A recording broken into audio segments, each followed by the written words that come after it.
Assalamualaikum warahmatullahi wabarakatuh. Hai sahabat Nukas, hari ini kita akan ngobrol bersama salah satu guru kita yang merupakan sosok luar biasa di balik berdirinya Pondok Pesantren Nuqta Al-Irtikas. Yuk kita kenalan langsung dengan Umi Dewi. Assalamualaikum Umi. Waalaikumsalam warahmatullahi wabarakatuh. Umi bagaimana kabarnya? Alhamdulillah, baik kakak, alhamdulillah, khair. Kalau boleh tahu apa nih kesibukan Umi saat ini? Untuk kesibukan Umi saat ini alhamdulillah setiap harinya Umi senantiasa membersamai para santri. Kemudian ikut aktif di masyarakat ya terkait dengan dakwah, mengisi majelis taklim. Umi, kali ini kita mau share ke sahabat Nukos info-info seputar Pondok Pesantren Nuqta Al-Irtikas. Di sini Kiki punya beberapa pertanyaan buat Umi. Umi, bagaimana sih awal mula berdirinya Pondok Pesantren Nuqta Al-Irtikas ini? Ya, Pondok Nuqta Al-Irtikas pertama berdiri itu diawali dengan kami mendapatkan tanah wakaf ya Kak di Desa Cijeruk, tepatnya di Kampung Cipanengah Tonggo gitu. Yang alhamdulillah kita mendapatkan tanah wakaf ini sekitar 6.000 lebih ya. Maka disinilah kami mendirikan pondok ya. Kemudian latar belakang kami mendirikan pondok ini tidak lepas dari keinginan kami untuk kontribusi ya terkait dengan pembentukan generasi ya. Kenapa kita ingin ikut andil dalam membentuk generasi yang terbaik? Karena ini tidak lepas dari keprihatinan ya, keprihatinan kita terhadap dengan kondisi generasi saat ini ya, di mana kebebasan yang amat sangat yang membuat kita menginginkan ikut andil membentuk generasi yang terbaik, yaitu generasi Qur'ani gitu. Maka disitulah kami Pondok Pesantren Nuqta Al-Irtikas mendirikan pondok tahfidz ini gitu. Jadi ingin bagaimana membentuk generasi yang Qur'ani. Kalau boleh tahu nih, apa yang menjadi visi utama dari Pondok Pesantren Nuqta Al-Irtikas? Ya, visi utama kami di sini adalah tadi sebetulnya sedikit ya disampaikan, ingin membentuk generasi Qur'ani yang memiliki kepribadian Islam yang kuat tentunya gitu ya. Tidak semata-mata memiliki kepribadian Islam. Artinya apa? Dengan Al-Qur'an yang senantiasa mereka hafalkan, ya udah membaca tentunya ya, yang setiap hari mereka membacanya, kemudian menghafalkannya gitu. Harapan kami membentuk generasi yang tadi berkepribadian Islam yang kuat itu, secara pemikirannya pun mereka senantiasa menyandarkan kepada Al-Qur'an. Gitu kan. Ibadahnya ya, artinya ibadah itu menjadi sesuatu yang menjadi habit, menjadi kebiasaan yang baik gitu. Nah, jadi itu yang menjadi visi utama kami membentuk generasi Qur'ani. Intinya generasi robani. Ya, bisa dikatakan generasi yang taat kepada Allah gitu. Untuk mencapai visi utama dari Pondok Pesantren Nuqta Al-Irtikas ini, kira-kira apa program unggulan yang telah dijalankan selama ini? Iya, baik. Untuk program unggulan di pondok ini ya, karena tadi visinya kita ingin membentuk generasi Qur'ani yang memiliki kepribadian Islam yang kuat, tentunya hal yang sangat mendukung dari program di pondok itu adalah bagaimana keseharian mereka tuh kita bersamai dengan Al-Qur'an gitu. Maka kita kan tahfidz, taskif dan leadership gitu. Dimana para santri kita targetkan agar mereka memiliki kualitas bacaan yang baik gitu ya. Tentunya maka sebelum mereka itu menghafal, mereka harus memperbaiki tahsinnya gitu. Cara bacanya itu yang benar gitu. Kemudian dilanjutkan dengan tahfidz. Jadi setiap hari di sini tuh Kak, mereka itu senantiasa menghafal ya. Karena memang harapannya mereka betul-betul keluar dari pondok itu memiliki kualitas bacaan yang baik dan tentu mendapatkan hafalan. Kenapa? Karena ini bentuk dari penjagaan ya, penjagaan para santri terhadap Al-Qur'an itu sendiri gitu. Kan tadi visinya ingin membentuk generasi Qur'ani, memiliki kepribadian Islam yang kuat. Maka Al-Qur'an itu harus sudah ibaratnya mentajasad ada dalam diri mereka gitu ya, sudah menjadi kebiasaan sehari-hari mereka gitu. Mereka tuh bermulazamah setiap hari dengan Al-Qur'an gitu. Nah, selain itu tadi tahfidz ya, jadi memang menjadi sesuatu yang sangat utama. Nah, kemudian tahfidz kita tidak berhenti pada tahfidz ya. Hal yang mendukung adalah taskif gitu. Kita membina mereka dengan sakofah Islam yang itu mendukung untuk mengarahkan mereka tadi menjadi generasi Qur'ani gitu ya. Jadi para santri pun selain setiap harinya mereka tilawah gitu ya, kemudian tadi menghafal gitu, kita juga mengajarkan kepada mereka bagaimana menggali ya kandungan dari Al-Quran itu sendiri gitu. Ya misalnya ada kajian apa namanya, tafsir gitu ya, kemudian juga tidak lepas dari kajian sirah, bagaimana Rasulullah membumikan Al-Quran itu gitu, sehingga betul-betul menjadi contoh untuk mereka gitu kan, bagaimana para sahabat berjuang mengagungkan Al-Quran, mengaplikasikan Al-Quran dalam kehidupan sehari-hari gitu. Sehingga emang harapannya betul-betul terbentuklah gitu ya dalam diri mereka itu keinginan untuk apa menjadi pembela agamanya gitu ya, kepribadian Islam itu.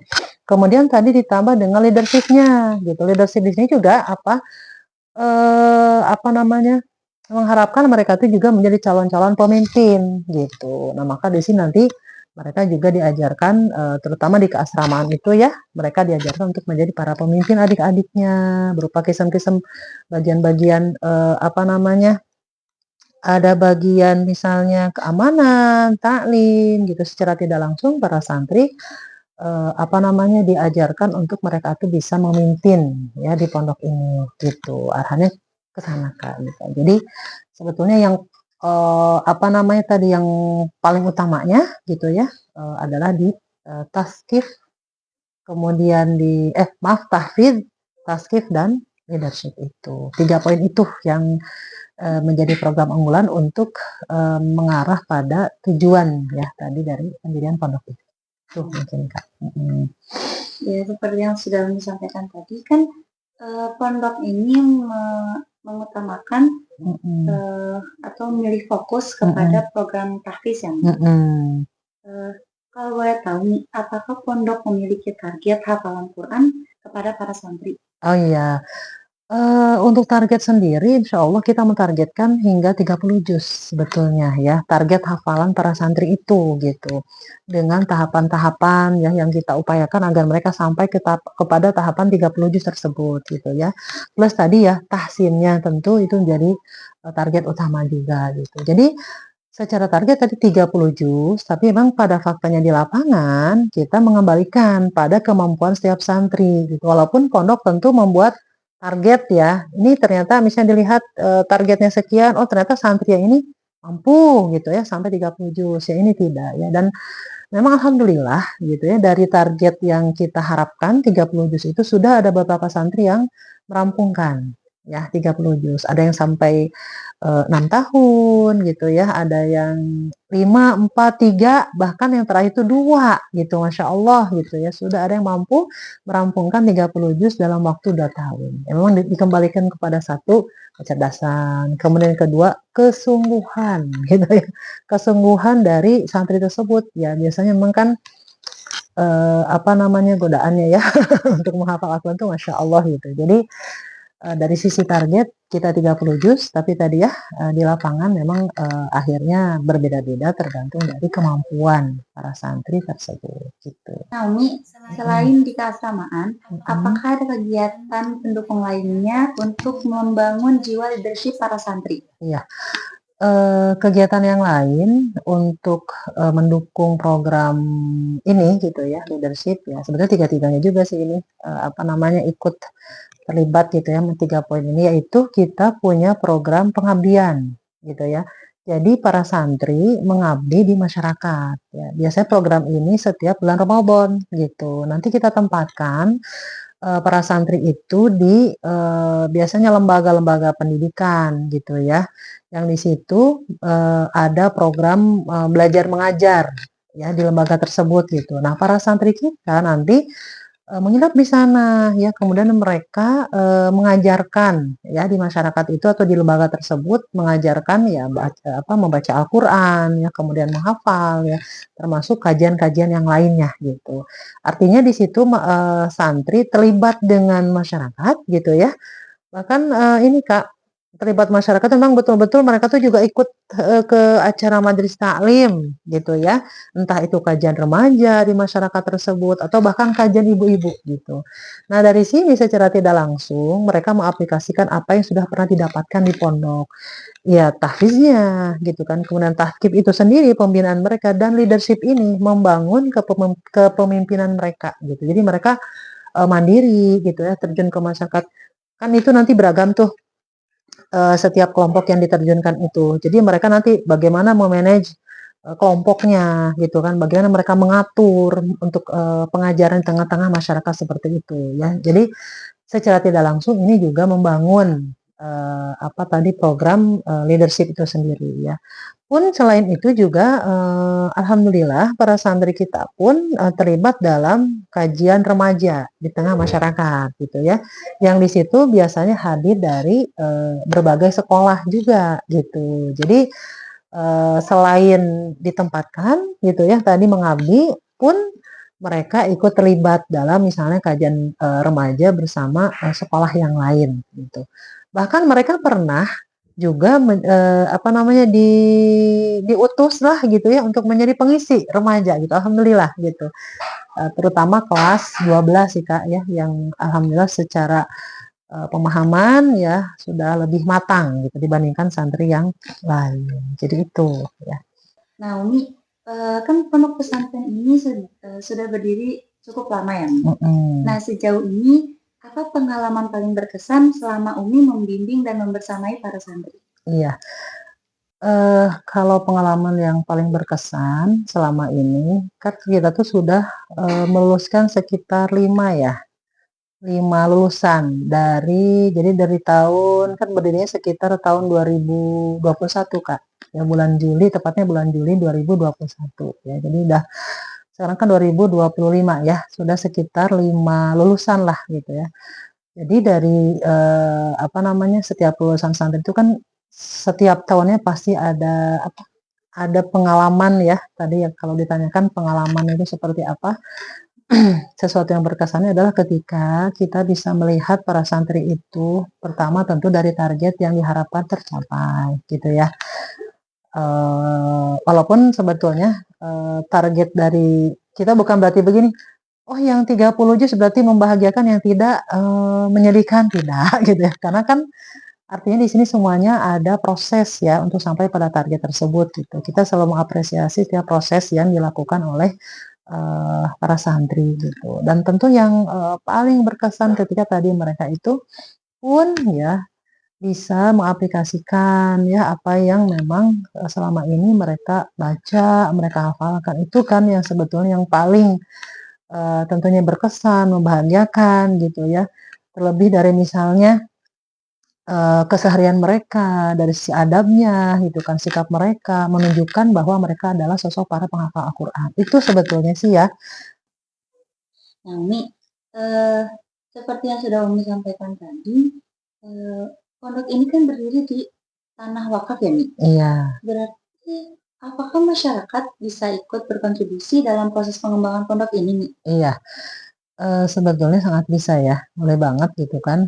Bahkan memang kita membuka kesempatan kepada masyarakat luas lah gitu kan, siapapun itu yang mau gitu ya untuk berkontribusi dalam pengembangan pondok ini gitu. Ya kenapa? Karena memang salah satunya Pondok Nuqtoh Al-Irtiqas ini berdiri di tanah wakaf gitu kan. Kemudian sebetulnya pondok ini berbayar gitu kan, berbayar ya. Tapi memang kita tidak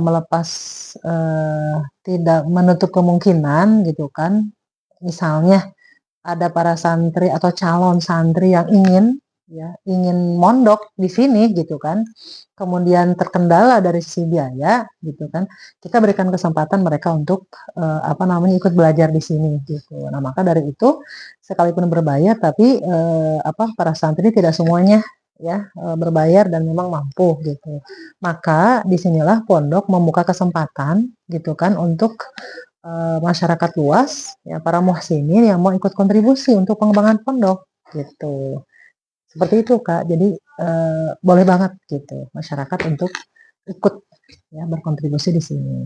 Kalau boleh tahu nih, masyarakat bisa ikut berkontribusinya dalam bentuk apa aja nih? Nah, bentuknya bisa, satu bisa misalnya dengan, secara secara langsung dalam bentuk infak gitu ya, diniatkan, infak untuk pondok misalnya itu kan ya insyaallah memang, tentunya ketika pondok ini berdiri di tanah wakaf gitu ya, ketika mereka menginfakkan gitu ya, maka ini mengalirkan pahala jariah tentunya ya, untuk para muhsinin yang mereka mewakafkan baik dalam bentuk uang gitu ya, kemudian tadi juga bisa bentuknya misalnya, peralatan apa namanya, pendidikan ya, atau juga bisa dalam bentuk buku-buku ya, termasuk buku-buku yang ada dalam perpustakaan ini juga, tidak lepas dari kontribusi masyarakat mewakafkan bukunya gitu ya. Buku pun beragam Kak ya, ada buku pelajaran gitu kan, ada buku-buku Islami yang memang itu semua menunjang